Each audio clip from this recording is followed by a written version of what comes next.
વિદ્યાર્થી મિત્રો, આપણે જેવી રીતે લોખંડ, મેંગેનીઝ અને તાંબાની વાત કરી એવી જ રીતે હવે આપણે જોશું બોક્સાઇટ. બોક્સાઇટ છે એ આ ધાતુ એલ્યુમિનિયમની કાચી ધાતુ છે, જેમાંથી એલ્યુમિનિયમ બનાવવામાં આવે છે. તો એ પણ ખૂબ જ કિંમતી અને ઉપયોગી છે. સૌપ્રથમ 1821માં ફ્રાન્સના લેસબાક્સ પાસેથી મળી આવી હતી. આ જે ધાતુ છે એ આપણને 1821ની અંદર ફ્રાન્સમાંથી મળી આવેલી છે અને તેમને વજનમાં હલકી, મજબૂત, ટકાઉ, વિદ્યુત સુવાહક હોવાને લીધે અને કાટ પ્રતિરોધક છે, તેમજ તે સહેલાઈથી ટીપી શકાય છે. એટલે કે એને કોઈ પણ આકાર છે એ સહેલાઈથી આપી શકાય છે, ટકાઉ, મજબૂત પણ છે અને વજનમાં હલકી હોવાને લીધે એને ઘણા બધા ઉપયોગ કરી શકાય છે. એનું આયુષ્ય છે એ પણ લાંબુ છે, કારણ કે એની અંદર કાટ નથી લાગતો, જેથી કરીને આ બોક્સાઇટ છે એ આપણા માટે ઉપયોગી ધાતુ કહી શકાય. તે વજનમાં હલકી છે, એની સાથે સાથે તે ઉપયોગ દર વપરાશના વાસણો, એલ્યુમિનિયમના ઘણા બધા તમે વાસણો જોયા હશે, એ બોક્સાઇટ મિશ્રિત એલ્યુમિનિયમ હોય છે. એટલે કે વાસણો ઘર વપરાશના, પછી વિદ્યુત સાધનો જેવા કે વીજળીના વાયરો, ત્યાર પછી રંગ અને હવાઈ જહાજોના બાંધકામમાં બહોળા પ્રમાણમાં ઉપયોગ થાય છે. જે તે કંઈ એના એલ્યુમિનિયમના સાધનો બનાવવાના હોય છે એમાં બહોળા પ્રમાણમાં કેનો ઉપયોગ થાય છે? બોક્સાઇટનો. ભારતમાં ઓડિશા, છત્તીસગઢ, મહારાષ્ટ્ર, ઝારખંડ અને ગુજરાતમાંથી બોક્સાઇટ મોટા પ્રમાણમાં પ્રાપ્ત થાય છે. આ ખનિજ ડેકેનન ટેપની ભૂસ્તરીય રચનાવાળા પ્રદેશોમાંથી મળી આવે છે. ઝારખંડના રાંચી, ગુજરાતના જામનગર, ભાવનગર, જૂનાગઢ જિલ્લો, અમરેલી જિલ્લો, સુરત અને સાબરકાંઠા જિલ્લાઓમાંથી બોક્સાઇટ પ્રાપ્ત થાય છે. ત્યાર પછી આપણે વાત કરશું અબરખ.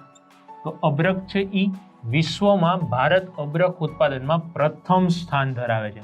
એટલે કે આખા વિશ્વની અંદર સૌથી વધુ પ્રમાણમાં જો અબરખ મળતું હોય તો એ ભારત દેશની અંદરથી પ્રાપ્ત થાય છે. વિદ્યાર્થી મિત્રો, અબરખ છે અગ્નિરોધક એટલે કે વિદ્યુત અવાહક હોવાથી તેનો ઉપયોગ વિદ્યુતના સાધનો બનાવવામાં થાય છે. આ જે ધાતુ છે એનો ઉપયોગ આપણે શેમાં કરીએ છીએ?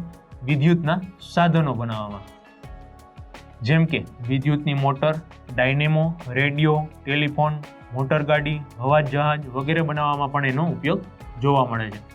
આપણે કહી શકીએ કે ભારતમાં બિહાર, ઝારખંડ, આંધ્રપ્રદેશ અને રાજસ્થાન અબરખ ઉત્પાદનનું મુખ્ય રાજ્યો છે.